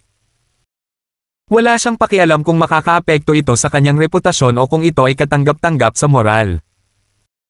Sinusunod niya ang kanyang puso at hindi ang mga patakaran. Pagkasabi nito, itinuro ni Gavin ang mangingisda. Ikaw ang mangingisda sa painting na ito at si Justin ay kung nasaan ka ngayon, tinitingnan ang buong painting. Hindi ko ipinasa sa iyo ang plan kundi kay Justin dahil alam kong may magagawa siya na hindi natin kayang dalawa. Siya ay pumapatay ng mga tao. Paano mo siya masasabing napakataas? Galit na sumigaw si Parley. Umiling si Gavin at tumawa. Kami ay mga sundalo. Sa aming mundo, mayroon lamang mga kaibigan at kalaban. Walang mga neutral na paninindigan. Ang mga politiko ay nagsasalita ngunit kami ay pumatay. Ang Gibson clan ay hindi nangangailangan ng isang pinuno upang protektahan ang angkan. Kailangan namin ng isang taong lalaban para sa angkan. Ilang oras ding tinitigan ni Parley ang kanyang ama. Sa wakas, ngumiti siya ng mapait at sinabi. Pare, hindi ko lang kayang pabayaan. Anak mo ako. Nagguman akong matugunan ang mga inaasahan mo dahil lang sa ganito mo ako pinalaki. Iyon ang dahilan kung bakit binalak kong hindi nasabihin ito sa iyo. Parang may sakit si Gavin. Ayokong masaktan ka, alam kong kasalanan ko rin. Pero dahil sabik kang malaman, naramdaman kong may utang na loob ako sa iyo. Parley, kahit kailan hindi ka magiging pinuno, hindi kita kailanman minamaliit o kinasusuklaman. Hindi mo binaygo ang iyong ina. Ako ang nabigo sa inyong dalawa. Ina. Ngumuso si Parley. Hindi ko naalala na may nanay ako. Ama, kung ito ang desisyon mo, wala akong masasabi. Alam kong hindi ko kayang tutulan ang desisyon mo pero hindi ko tatanggapin. Pagkasabi nun ay umalis na siya sa pintuan na pinasukan niya. Ngunit nang lalabas na sana siya ng pinto, nakita niya si Rebecca na naghihintay sa labas. Pinanlakihan niya ito ng mata, naramdaman ang pananibik sa mga mata nito. 937. Pulang damit. Matapos maitala ng mga ministro ang kanilang mga pangako, agad silang umalis sa pagbanggit ng mga dahilan tulad ng pagiging abala o may iba pang bagay na dapat asikasuhin. Samantalang ang dalawang patay, ang kanilang mga katawan ay dinala ng kanilang mga katulong. Maaaring sila ay mga kilalang tao ngunit hindi sila lumitaw sa media halos kasing dami ng iba. Sa makatuwid, hindi ito magtataas ng labis na hinala. Para naman sa kanilang mga katrabaho, maaaring gawan ng kwento para pagtakpan ang katotohanan. Malugod na tinatanggap ang mga miyembro ng kanilang pamilya upang mahanap si Justin, iyon ay kung hindi sila natatakot sa kamatayan. Sa kabilang banda, inutusan ni Justin ang mga katulong na ay backup ang mga recording kung sakaling mawala ang mga ito. Kumbinsido si Justin na walang magtatangkang mag-provoke muli sa kanya pagkatapos ng araw na ito, lalo na ang Zeng at Lawton clan. Bago ngayon, malamang na nagkikimkim pa rin sila ng paghihiganti. Pero ngayon, mawawala na sana sila ng pag-asa. Lumakad pasulong si Brandon at ang iba pa at pinalibutan si Justin. Young Master, mapangahas ka talaga. Hinahangaan kita niyan. Ngumisi si Brandon. Maaaring brutal ang mga pamamaraan ni Justin ngunit epektibo ito. Masaya sila sa resulta sa alinmang paraan. Pagkatapos ng araw na ito, makakalakad sila ng nakataas baba kapag nakasalubong nila ang kanilang mga kalaban at ang mga neutral na nakatayo. Tinanggap ni Justin ang kanyang papuri at tumawa. Kung talagang hinahangaan mo ako, may magagawa ka para sa akin. Kamakailan lamang, malaki ang gastos ko dahil sa aking kasal. May ilang mga paraan sa pananalapi na maipapakita mo ang iyong suporta. Ang kanyang mga intensyon ay kasing linaw ng araw. Ang paghaplos ng kanyang mga kamay ay nagpatibay lamang sa kanyang mga intensyon. Bahagyang nag-shuffle ang lahat sa kinatatayuan nila. Wala pa silang nakilalang kasing purol niya noon. Si Brandon ay awkward na tumawa. Siyempre. Pero young master, kailangan ko munang itanong kung papatayin mo ba talaga ang mga miyembro ng pamilya ng mga namatay ngayon. Tanong pabalik ni Justin. Bakit hindi? Bumantong hininga ang lahat. Akala nila ay wala na sila sa apoy, ngunit ngayon ay napagtanto nilang pumasok sila sa kawali. Young master, sa palagay ko, hindi iyon isang matalinong pagpili. Maaaring hindi mahalaga ang pagpatay sa isang tao, ngunit ang pagpuksa sa isang buong pamilya ay maaaring masira ang pundasyon lipunan. Sinubukan ng isa sa kanila ng mga tuwiran sa kanya. Nagkasalungat si Justin. Ngunit ipinangako ko sa kanila na papatayin ko ang kanilang mga pamilya. Ang hindi pagsunod dito ay gagawin akong sinungaling. Sinungaling. Sinungaling ang aking puwet. Napaisip sila sa kanilang sarili. Demonyo lang ang nagsasalita ng ganyan. Young master, kailangan kong hindi sumang-ayon dyan, sabi ni Brandon. Maaari mong ipakita ang iyong pagkabukas palad kung iniligtas mo sila. Ang pagpapatunay na mayroon kang karangalan ay higit na kapakipakinabang, hindi ba? Tumango ang lahat bilang pagsang-ayon. Kung talagang pinatay niya ang kanilang mga pamilya, sino ang pipigil sa kanya? Saglit na nag-alinlangan si Justin at nagkunwaring nakapagdesisyon na siya. Sige, isasaalang-alang ko ang iyong mga salita. Napangiti silang lahat ng mapagtanto nilang minamanipula sila. Siyempre, hindi ipapatayin ni Justin ang mga miyembro ng pamilya. Ngunit kailangan niyang manipulahin ang mga ito para igalang siya. Gayunpaman, lahat sila ay tumahimik at nagpasya na hayaan ang mga bagay-bagay. Ngayong naayos na ang lahat, bumalik na sa kani-kanilang trabaho ang mga natitirang miyembro. Nang makaalis na silang lahat, nakahinga ng maluwag si Justin. Ang pakikisalamuha ay isang bagay na pinaghirapan niya. Pagtingin niya sa orasan ay 2:00 na ng hapon. Hindi pa lumalabas si Parley mula nang pumasok siya sa likod bahay at hindi komportable si Justin. Nadilim ang kanyang tingin habang naglalakad patungo sa likod bahay. Samantala sa Central City University, wala masyadong estudyante sa campus dahil summer break na. Ang isang grupo ng mga babaeng estudyante ay naglalakad sa ilalim ng mga lilam habang nag-uusap sila kasama ang mga libro sa kanilang mga bisig. Kabilang sa kanila ang isang babae na nakasuot ng pulang lace na damit na nagpapakita ng kanyang cleavage at curva. Nakasuot siya ng isang pares ng salaming pang-araw at isang bulaklak na sombrero upang harangan ang araw. Sa dulo ng kanyang balingkinitang mga binti ay isang pares ng itim na takong na lalong nagpatingkad sa kanyang maputing balat. Mahirap hulaan ang kanyang edad dahil siya ay tila parehong bata at mature sa parehong oras. Nilampasan niya ang library at pumasok sa isang office building.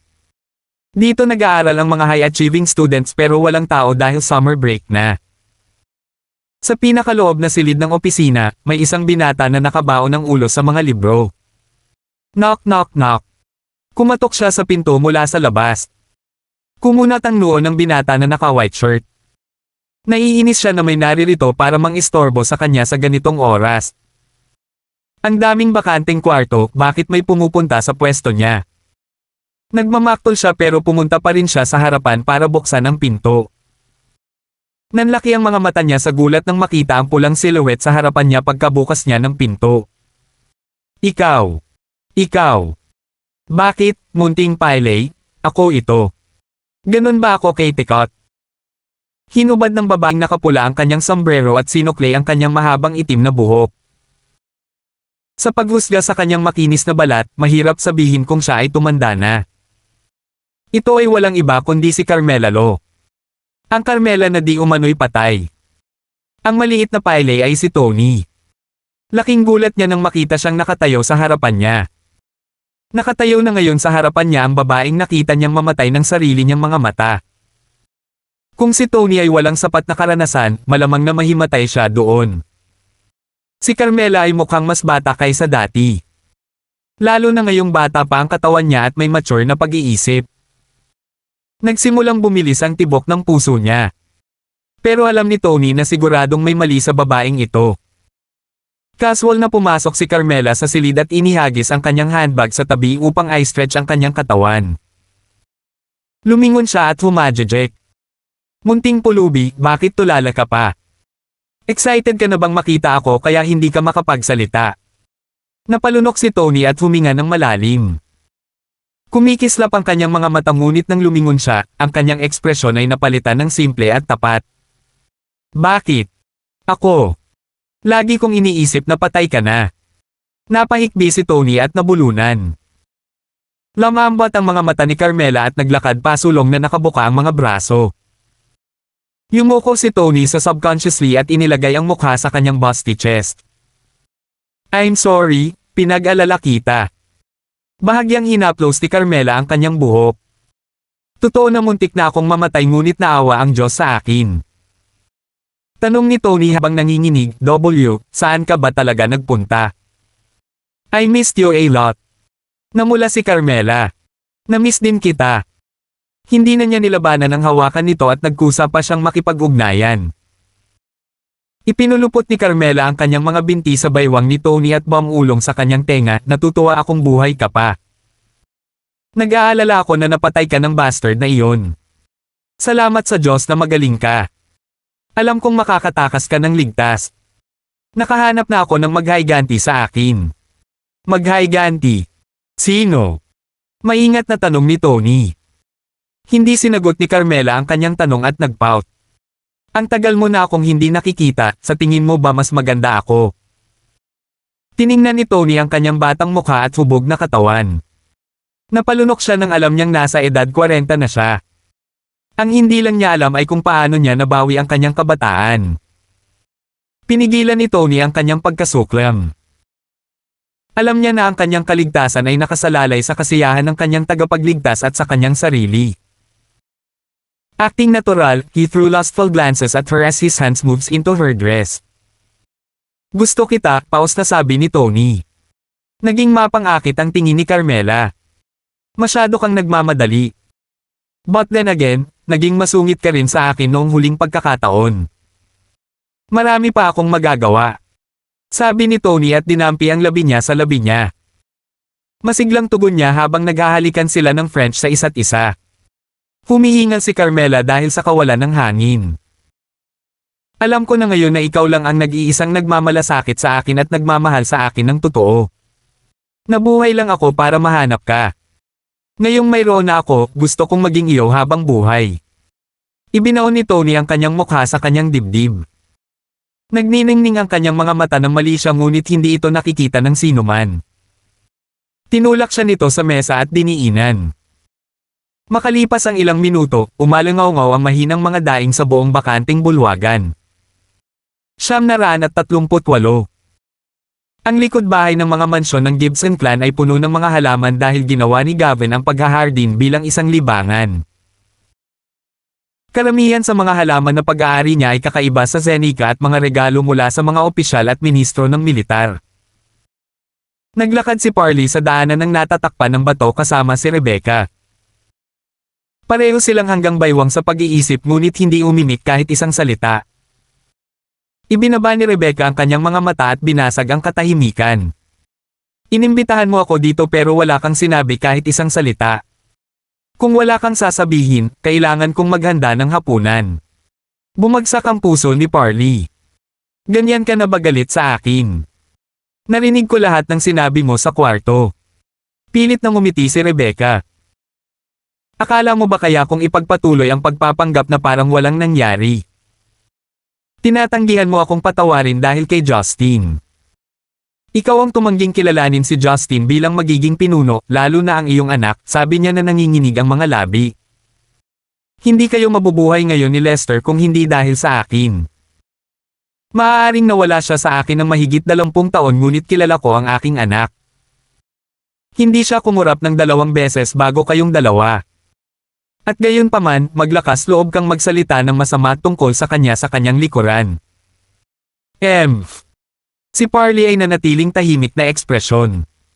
Lahat ng sinabi ko ay katotohanan. Pababa na ang mga pangyayari mula nang dumating siya. Nabigo ako sa halalan. Ikaw at ako ay hindi na umuuwi at hindi na umuuwi si Lester. We were doing fine without him in our lives. You really expect me to just allow a murderer to roam these halls? Tumigil ka. Nanlaki ang mga mata ni Rebecca sa galit.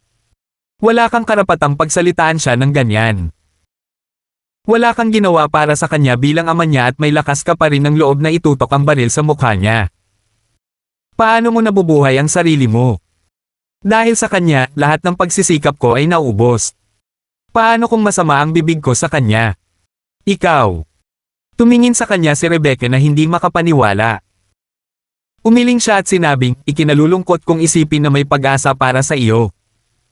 Nabulag ka sa kapangyarihang ibinigay sa iyo. Nagdilim ang mukha ni Parley. Alam ko kung ano ang gusto kong gawin. Maaaring nalinlang si Itay ngunit hindi ako. Rebecca, aalis ako sa lugar na ito at isasama kita. Isasama mo ba ako? Napaatras si Rebecca ng isang hakbang. Tama iyan, matigas na sabi ni Parley. I can't let you stay here anymore. You're my wife and Lester's mother. That bastard is not your son. That devil would never think of you as his mother. Ginagamit ka lang niya para isipin ng iba na talagang nagmamalasakit siya sa Gibson clan. Para sa kanya, ang clan ay isang hakbang na lang sa pagiging makapangyarihan sa lahat sa Zeneca. Kung patuloy mo lang akong iiwan na sinasaktan mo lang siya. Hindi ako aalis. Wala kang choice. Asawa mo ako. Napaungol si Parley. Umiling si Rebecca. Go! Wala na akong gustong gawin sa'yo. Hindi iyan ang iyong pinili. Lumapit siya at hinawakan si Rebecca sa kanyang palso. Sinubukan ni Rebecca na pigilan ang paghatak niya ngunit hindi siya katapat nito. Siya ay sumigaw at umiyak, ngunit walang epekto.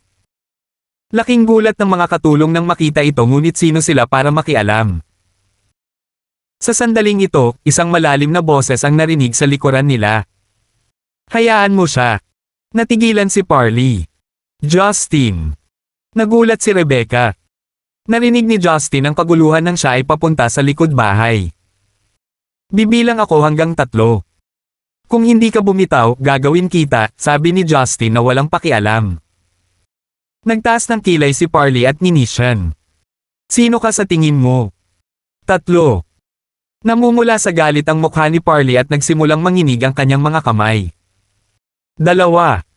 Huwag kang masyadong maingay. 1 ka lang. Hindi nabigyan ng pagkakataon si Parley na kumpletuhin ang kanyang pangungusap. Bago mabilang ang huling segundo, nawala na si Justin sa kanyang orinal na lugar at nagpakita na sa tabi ni Parley. Gamit ang isang kaway ng kanyang kamay, pinatong niya ang isang chop sa kanyang mga braso. Bitik. Umalangaw-ngaw ang tunog ng mga bali ng buto sa buong likod bahay. Nangyari ito ng biglaan kaya hindi na nagkaroon ng panahon si Parley na mag-react. Og. Napaungol siya nang mapagtantong niyang nabali ang mga braso ni Justin at naputol ang kanyang mga ugat. Mabilis na tumakas si Rebecca mula sa kanyang tagiliran nang maramdaman niyang lumuwag ang pagkakahawak nito. Kahit papaano, kahit nasaktan siya, ito ang unang pagkakataon na hindi siya nakaramdam ng pag-aalala o awa para sa kanya. Karapat-dapat siya sa bawat piraso nito at higit pa. Ang lakas ng loob mong saktan ako. Hinawakan ni Parley ang kanyang putol na braso at dumura, ang sakit-sakit mong bastard. Mabaho ang bibig mo. Sa tingin ko kailangan mong isara ito, walang pakialam na sabi ni Justin at itinapat ang palad sa mukha niya. Palagpak. Sa isang malakas na sampal, tumalsik ang dugo sa kanyang bibig at ilong. Sa tingin ko hindi ito gumana. 2 pa tayo, bilang insurance. Ngumiti si Justin ng masama. Nakatitig siya kay Parley na parang leopardo na handang sumunggab sa biktima nito. Pagkatapos ng 2 magkasunod na sampal, tuluyang nasira ang istruktura ng mukha ni Parley. Ang kanyang mukha ay halos hindi makilala, namamaga at natatakpan ng lahat ng uri ng likido. Napabuntong hininga na lamang si Parley at puno ng takot ang kanyang mga mata. Hinawakan niya ang kanyang mga kamay at sinubukang umatras ng ilang hakbang ngunit pinigilan siya ni Justin sa pamamagitan ng paghawak sa kanyang kwelyo. Pinunasan ni Justin ang dumi sa kanyang damit sa pagkasuklam at binigyan siya ng malamig na tingin. Hinayaan kitang mabuhay dahil akala ko ang kamatayan ay isang awa na hindi mo karapat-dapat. Dahil ang ego mo ay nagtagumpay sa iyo, sa tingin ko ang baldado ay magiging mas mabuting parusa. Kung magpapakamatay ka, hindi bababa sa walang makakapagbintang sa akin na pumatay sa aking ama. Ang maaalala mo lang ay isang duwag na hindi kayang panindigan ang sarili niyang anak. Mahirap basahin ang ekspresyon ni Parley dahil sa kanyang namamagang mukha ngunit ang kanyang mga mata ay puno ng pangamba. Matapos harapin ang galit ni Justin, nagsimula siyang magsisi sa kanyang mga desisyon. Para sa isang lalaking may katayuan, ang pagiging may kapansanan ay mas masahol pa sa kamatayan. Hindi maiwasan ni Rebecca na maawa sa kanya. She might have gave up on him but they were still a married couple. Justin. Baka hindi natin dapat gawin iyon. Sinubukan ni Rebecca na huwag tumingin kay Parley. Tinabi siya ni Justin sa isang tabi at mahigpit na sinabi kay Rebecca, "Nay, kung gusto mo akong pigilan, dapat umalis ka na kasama niya. Kung pipiliin mong manatili sa tabi ko, tanggapin mo ang mga bagay na gagawin ko sa kanya. Wala akong utang sa kanya. Ang nagawa ko ay itinuturing na awa. Ang pamilya para sa akin ay ang mga nagmamalasakit sa akin at mabuti sa akin. Ang mga taong nasa paligid ko ay hindi kadugo." Pero, may gustong sabihin pa si Rebecca ngunit napatigil siya dahil sa boses na nagmumula sa kanyang likuran. "Rebecca, ayos lang, hayaan mo siyang gawin ito." Lumabas si Gavin sa kanyang pag-aaral at sinamahan si Sonny Ang. Napaatras ng ilang hakbang ang mga katulong nang hindi sinasadya nang makita siya. Napatingin siya sa anak na nagmamakaawa sa kanya gamit ang mga mata. Sumili ang sakit sa kanyang mga mata ngunit natabunan iyon ng galit ilang sandali pa. 939. "Rebecca, umalis ka na. Walang ginawang masama si Justin." Inilagay ni Gavin ang sarili sa pagitan nilang tatlo. Tumingin siya kay Parley nang may habag. "Parley, sabi ko natutuwa ako na palagi kang masunurin. Pero ngayon, lubos akong nadismaya sa iyo. Hindi ko akalain na susubukan mong hatakin ang ganito pagkatapos kong ipaliwanag sa iyo ang lahat." Puno ng hinanakit ang mga mata ni Parley ngunit iyon lang ang naipaparating niya sa kanyang namamagang mukha. Pinaikit ni Gavin ang kanyang mga mata. "Makinig ka sa akin ng mabuti. Ang aming angkan ay hindi nangangailangan ng isang matigas ang ulo, egotistical, makasarili na pinuno na tulad mo. Hindi ko akalain na ang sarili kong anak na lalaki ay susubukan na agawin ang kanyang asawa mula sa kanyang sariling tahanan. Hindi ka ba nahihiya? Sa totoo lang natutuwa ako na hindi ko ibinigay ang angkan sa iyo. Ako ang may kasalanan sa iyong pag-uugali ngunit ito ay lampas sa akin." Sinubukan siyang pakalmayan ni Sonny Ang nang makita niya kung gaano siya nabalisa. "Guro, mag-ingat ka sa iyong katawan." Pinunasan ni Rebecca ang kanyang mga luha at lumakad para alalayan siya. Kinawayan silang dalawa ni Gavin. Tumingin siya kay Justin at sinabing, "Ipapasa ko ang plan kay Justin nang hindi na ako maayos. Ngunit ngayon, bilang parusa sa aking sarili, nagpasya akong talikuran ang aking posisyon at mamuhay sa natitirang bahagi ng aking buhay bilang isang hardinero." Nagulat ang mga katulong at hindi makapaniwalang tumingin sa kanya si Rebecca. Si Sonny Ang ay kumikislap sa pagitan ng pagkabalisa at pagkagan. Samantalang para kay Parley, ang kanyang emosyon ay magulo. Ang kanyang mga aksyon ang direktang dahilan ng mga pangyayaring ito. Napakunot ang noo ni Justin nang marinig niya ito. "Matanda, hindi ko sinabi na papalitan ko ang iyong posisyon." Natulala si Gavin, palagi siyang sigurado ngunit ngayon ay naliligaw na rin siya. "Anong sabi mo?" "Sabi ko, I don't plan to take over your position yet. It is not my time. Plus, you look fine to me. I'm sure that you can last for another 10 years. Hindi ba sayang ang pagre-retiro mo ngayon? Kung gusto mo talagang parusahan ang sarili mo, stay. Ang gusto ko lang ay huwag kang maging maramo kapag may hiniling ako." Kinindatan siya ni Justin. Nagulat si Gavin sa una ngunit tumawa siya ng mapait pagkatapos. "Ikaw. Alam mo ba kung anong uri ng kapangyarihan ang hawak mo bilang pinuno ng angkan ng Gibson? Kapag pumalit ka na, bawat kilos mo at bawat salita na sasabihin mo ay magbabago ng milyon-milyong buhay. Makokontrol mo ang higit sa 2 milyong sundalo sa isang pitik lang ng iyong pulso. Sok-sok. Bahagyang namangha si Justin. Tama ka, mukhang kamangha-mangha. Tumayo ng tuwid si Gavin sa pagmamalaki. Siyempre, ano sa tingin mo ang ginagawa ng 4 na angkan? Magtipon-tipon at mag-chat. Napangiti si Justin. No kendo. Kailangan kong magpakasal at pumunta para sa aking honeymoon kasama si Marian. Oh, yeah, I have my lady's cultivations to take care. I don't have time for this. Even my company in Stonegate is being run by my secretary. Ikaw, bakit ang dami mong gagawin? Napabuntong hininga si Gavin. Seryoso ka ba? Tinanggo ni Justin ang kanyang ulo ngunit matatag ang kanyang tingin. Lumapit si Soniang sa kanila at sinabing, Master, hindi mo siya dapat pilitin kung ayaw niya. Bata pa siyang Master Justin at wala pang karanasan. Magkakaroon ng mga problema kung bigla mong ibigay ang iyong pamumuno ng walang tula o dahilan. Tumanggo si Gavin at mapait na ngumiti. Pagkatapos ay hayaan ang matandang ito na magtrabaho bilang kapalit mo sa loob ng ilang taon pa. Pilit na ngumiti si Rebecca. Pare, huwag kang magalit. Tama si Justin, malusog ka pa kaya hindi mo na kailangang magdesisyon pa. Tinapik ni Gavin ang kanyang kamay. Rebecca, pasensya na sa nangyari. Hindi ko mahuhulaan ito. Pinandilatan ni Parley si Gavin, ang kanyang mga mata ay puno ng galit at hinanakit ngunit hindi siya makapagsalita dahil mabisang tinakpan ni Justin ang kanyang bibig. Pinilit ni Rebecca na ngumiti. Natutuwa akong naiintindihan mo. Tila lumalim ang mga kulubot ni Gavin habang binuwagayway niya ang kanyang mga kamay para sumenyas ang mga sundalo. Dalhin ang commander sa ospital ng militar. Papalitan muna ang vice commander. Ipaalam ito kay Vice Minister Brown. Nag-iba ang mukha nila nang marinig ang utos niya. Inutusan niya silang ipadala si Parley sa ospital, sa halip na hayaan siyang manatili sa bahay. Malinaw kung saan nagsinungaling ang kanyang katapatan. Isinara ni Parley ang kanyang mga kamay. Pagod na siyang magalit at nawala na lang sa isip niya. Walang pakialam si Justin kung saan pupunta si Parley. Sa halip ay tinanong niya si Rebecca, Nay, nasaan si Marian? Pinunasan ni Rebecca ang kanyang mga luha at kinaweyan.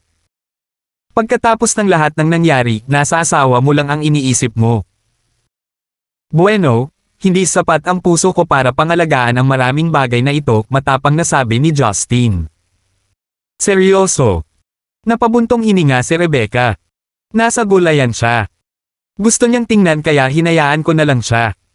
Plan ng gulay. Nagulat si Justin. Meron tayo niyan dito. Sa halip ay sumagot si Sonia, Young Master Justin, diyan nagtatanim si Master ng kanyang mga gulay na ating inaani at kinakain. Tumingin si Justin kay Gavin. Matanda, napakahirap mo ba at hindi mo kayang bumili ng gulay? Ibinibigay mo ba sa akin ang angkan para mabayaran ang iyong mga utang? Kalokohan. Hindi mapigilan ni Gavin na magmura. Kahit na siya ay sinanay na magpigil ng galit, si Justin ay may paraan para ilabas ang pinakamasama sa kanya. Hindi ba ako maaaring magtanim ng mga gulay bilang isang libangan sa panahon ng aking retiradong buhay? Nagbibiro lang si Justin. Ikinumpas niya ang kanyang mga kamay at tumakbo papunta sa likuran. Kasabay nito, nasasabik si Maria na makasama sa plot ng gulay. Ito ay tulad ng isang palaruan at isang maseo sa kanya dahil siya ay lumaki sa isang lungsod at halos hindi nagluto ng kahit na ano. Agosto na noon at lahat ng uri ng gulay ay itinatanim sa norte. May mga pulang kamatis, puting repolyo, puting carrot at dahon ng mustasa na mukhang lubhang nakakaintriga sa kanya.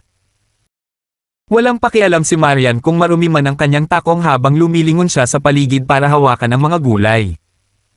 Lahat ay nabighani sa kanya. Nang makita niya ang mga pipino na nakasabit sa kahoy na kwadro, siya ay pumulot ng isa. Pero napakunot ang luho niya nang tingnan niya ito ng malapitan. Mahal, bakit nakatutok ka sa pipino? Curious na tanong ni Justin nang makita niya ang kanyang ginagawa. Pumikit si Marian at kinagat ang kanyang labi sa kahihiyan. Ako. Nagtataka lang ako kung bakit kakaiba ito sa mga karaniwang kinakain natin. Saglit na tinitigan ni Justin ang pipino pagkatapos ay nagtanong paano ito naiiba. Hindi mo ba nakikita? May mga matinik na may maliliit na tinak sa tagiliran. Ang mga karaniwang kinakain natin ay wala. Sabi ni Marian na may tuwid na mukha. Halos madapa si Justin nang marinig ang sagot niya. 94. Namula ang mukha ni Justin at tinakpan niya ang kanyang bibig upang pigilan ang kanyang pagtawa. Napangiti siya nang makitang nakatingin ito sa kanya na nakapout sa mukha. Hindi naman walang tusok ang mga kinakain natin, ito ay dahil inaalis ito ni Yuna bago niya ito lutuin. Agad na namula si Marian at inihagis ang pipino sa kanyang mga braso. Anong tinatawa-tawa mo? Hindi pa ako nakakita ng buhay na pipino. Paano ko malalaman kung may tusok ito? Buhay na pipino. Alam mo ba kung gaano kamali iyon, mahal kong Marian? Mahiwagang sabi ni Justin. Bakit? Anong problema? Parang may pag-aalinlangan si Marian. Mayroon kang princess syndrome. Ang pamumuhay sa lungsod na may protektadong buhay ay naging dahilan upang hindi mo alam kung ano ang hitsura ng pipino bago ito anihin.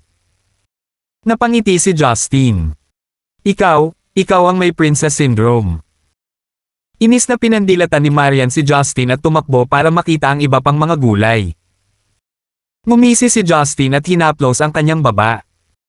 Parang she really did live a very sheltered life para hindi malaman kung ano ang hitsura ng pipino. Pero syempre, hindi niya ito aawain. Sa sandaling ito, pumasok si Gavin sa plot ng gulay at sumigaw nang makita niya ang nangyari. Biglang lumingon si Justin. Kailangang seryosohin ang matandang ito. Ang sumunod na nakita niya ay si Gavin na nakasquat sa plot, kinakapa ang mga puting carrots. Sino ang nagbunot sa kanila? Sino ang nag-isip na magandang ideya na bunutin sila ng sabay-sabay? Sayang. Namutla ang mukha ni Marian nang marinig iyon. Lumakad siya mula sa plot ng aubergine at tumayo sa tabi Gavin. Lolo. Ako ang gumawa niyan. Pag-amin ni Marian. Si Gavin ay ganap na nawalan ng gana. Sinimulan niyang kunin ang mga carrot at tinitigan ang mga natitira sa lupa. Sino ang nagbigay sa iyo ng pahintulot na maglabas ng napakaraming carrot? Kami lang ng mga tauhan ng kusina ang pinapayagang mag-ani nito. Namula ang mga mata ni Marian. Hindi niya alam kung gaano makakaapekto sa kanya ang paglabas ng 2 carrot. Ako. First time kong makakita ng carrot na tinutubuan sa lupa kaya bumunot na lang ako ng isa para makita ko. Matapos makita ang paglaki ng gulay, nagpa siya akong humila pa ng 2. Masaya akong makakita ng napakaraming malalaking carrots kaya lalo akong humila. Halos hindi marinig ang boses niya sa pagtatapos ng pangungusap. Nawala nang masabi si Gavin. Ikaw, anak ko. Sina Rebecca at Sonny Ang ay nakatayo sa likuran nila na sinusubukang pigilan ang kanilang pagtawa ngunit nabigo ng husto. Halos maluha na si Rebecca sa lahat ng tawa na naranasan niya. Ipinulupot ni Justin ang kanyang braso kay Marian at sinabing, sige, matanda. Carrot lang ito. Kakainin ko itong lahat para sa iyo ngayong gabi para hindi sila maubusan. Mabait ka. Nalungkot si Gavin para sa mga carrot at sinabi kay Sonny Ang, sabihin sa kusina na lutuin ito ngayong gabi at i-ferment ang mga natitira para makakain natin ito sa susunod. Tumanggaw si Sonny Ang at umalis. Nagtaas ng kilay si Justin. Akala ko ikaw ay isang mapagbigay na tao. Bakit ka mag-alala sa 2 carrot? Mangganganak na siya sa iyong mga apo at halos paiyakin mo siya dahil sa 2 carrot. Anong alam mo? Tumanggaw si Gavin. Napakaraming oras at lakas ang ginugol ko sa pagpapalaki ng mga ito.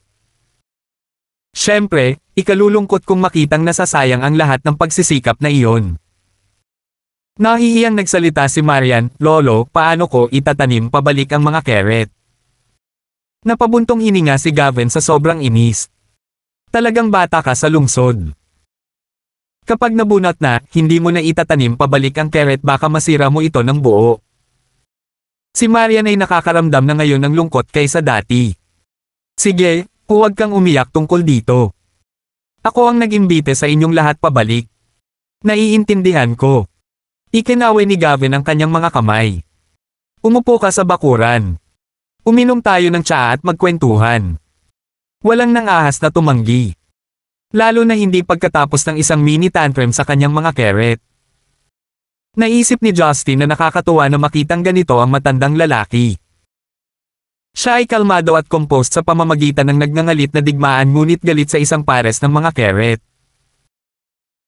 Naglakad sila papunta sa pavilion na natatakpan ng mga ubas at hihilingin sana ni Gavin sa mga katulong na maghain ng tiyan nang may isang sundalo na lumapit sa kanila. Guro, nandito si Mrs. Sarah at Miss Karen mula sa angkan ng Collins para bisitahin ka. Napaupo ang lahat nang marinig nila ito. Si Justin ay nasa awkward na posisyon. Habang natutuwa siyang makita si Karen, si Sarah ay lubos na sumasakit sa puwet. Lumingon si Marian para titigan si Justin. Namula ang mukha ni Rebecca sa pag-iisip kung paano niya haharapin ang mga ito. Karen. Huminto si Gavin at ngumiti. Narinig ko na siya dati. Close siya sa'yo diba? Umubo at tumango si Justin, nagkunwaring hindi niya nakita ang malamig na titig ni Marian.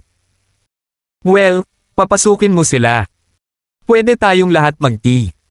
Naintriga si Gavin upang makita kung saan ito pupunta. Hindi komportable si Marian na makita sila ngunit hindi niya posisyon ang magsabi ng anuman tungkol dito. Ilang minuto ang lumipas, isang mataas na boses ng babae ang umalangaw-ngaw mula sa koridor. Salamat Marshall sa pagkikita mo sa amin. Napakabait mo sa amin ngayong hapon. Nanginig ang lahat nang marinig ang kanyang labis na pambobola. Natagpuan ito ni Gavin partikular na nakakatuwa. Si Sarah Jones ay nakasuot ng floral dress ng mga pinakabagong uso na may pulang kahon sa kamay na parang regalo. Naglakad si Karen sa likod ng kanyang ina, nakasuot ng beige. Parang kinakabahan siya, kinakamot ang mga kamay habang naglalakad. Si Karen ay ganap na kabaligtaran ng Karina. Alam na alam niya ang kanyang paligid at ang sitwasyong kinalalagyan niya. Isang bakas ng kasiyahan ang sumilay sa mga mata ni Gavin at naging mas maliwanag ang kanyang ngiti. Si Sarah ay isang tao. Siya ay umunlad sa anumang naibigay na sitwasyon sa lipunan. Tila labis siyang nasa sabik na makita si Marian. Marian, ilang taon na kitang hindi nakikita. Naaalala pa kita noong bata ka pa. Lumaki ka na para maging isang magandang babae. Paumanhin, nagmamadali akong dumating, hindi ka tot-utol diba? Lumaki si Marian kasama si Karina kaya hindi estranghero sa kanya si Sarah. Ang intensyon ni Sarah ay halata at si Marian ay hindi fan niyan ngunit si Sarah ay tila tunay na namimiss siya.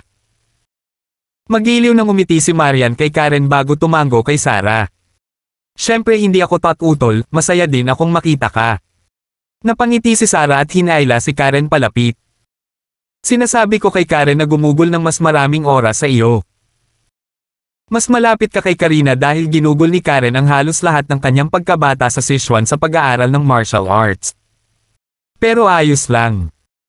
Sigurado akong makakatulong ang relasyon niyo sa pagpapabilis ng mga bagay. Relasyon. Masayahin ang tono ni Sarah ngunit matalas ang kanyang mga salita. Ang mga ito ay pinal at direkta na walang puwang para sa pagtanggi. Nakipagpalitan ng tingin si Gavin kay Sony Ang. Ang kanyang katapangan ay wala sa mundong ito. Salamat po at sinamahan ninyo ako, ingat lagi mga master.